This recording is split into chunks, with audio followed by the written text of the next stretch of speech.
Perkenalkan, nama saya Afdan Dika Putra dengan NIM 24OSP125. Di sini saya akan menjelaskan tugas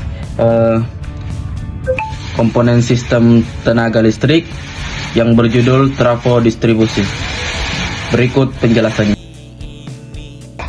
Sebelum kita masuk ke inti pembahasan kita mau tahu dulu nih, apa sih itu trafo distribusi? Jadi trafo distribusi itu transformator yang digunakan untuk menurunkan tegangan listrik dari jaringan distribusi tegangan menengah, misalnya 20 kV atau 11 kV, menjadi tegangan rendah 400 sampai 230 volt yang digunakan oleh konsumen seperti di rumah, toko, pabrik kecil, dan bangunan umum. Lanjut ke slide berikutnya, yaitu jenis-jenis trafo distribusi yang umum kita jumpai, yaitu ada trafo minyak, trafo satu fasa, trafo 3 fasa, dan gambar keempat itu trafo kering. Dan kemudian ada fungsi-fungsi trafo distribusi, yaitu satu, menurunkan tegangan dari 20 kV menjadi 400 sampai 230 volt. Yang kedua, menyalurkan daya ke konsumen. Yang ketiga, menstabilkan tegangan.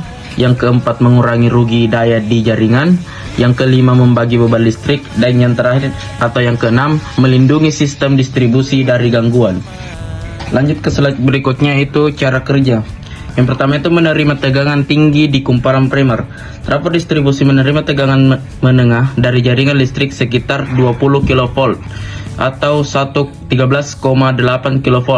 Tegangan ini masuk ke kumparan primer yang terdiri dari lilitan kawat tembaga dengan jumlah lilitan yang banyak. Yang kedua itu menciptakan medan magnet berubah-ubah. Karena arus yang masuk adalah arus AC atau bolak-balik, arus ini menghasilkan medan magnet yang berubah-ubah di sekitar kumparan primer. Medan magnet ini merupakan kunci dari proses kerja trafo. Yang ketiga itu medan magnet mengalir ke inti besi trafo. Inti besi trafo dibuat dari lembaran-lembaran tipis agar rugi arus eddy kecil.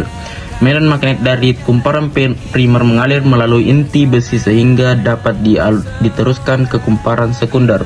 Yang keempat itu induksi elektromagnetik pada kumparan sekunder. Perubahan medan magnet pada inti besi menginduksi membentuk tegangan pada kumparan sekunder. Proses ini disebut induksi elektromagnetik sesuai dengan hukum Faraday. Yang kelima, perbandingan lilitan mengubah besar tegangan. Pada trafo distribusi, jumlah lilitan pada kumparan primer lebih banyak daripada lilitan pada kumparan sekunder.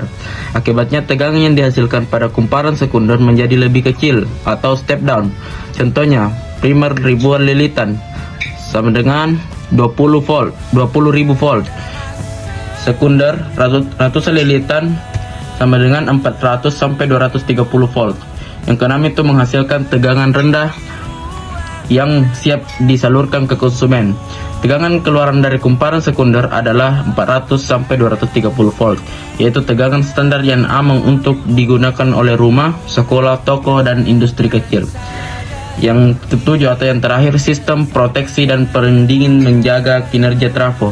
Trafo dilengkapi fuse, arrestor, dan minyak pendingin untuk mencegah kerusakan akibat panas, gangguan petir, atau beban berlebih. Dengan demikian, operasi trafo tetap aman dan stabil.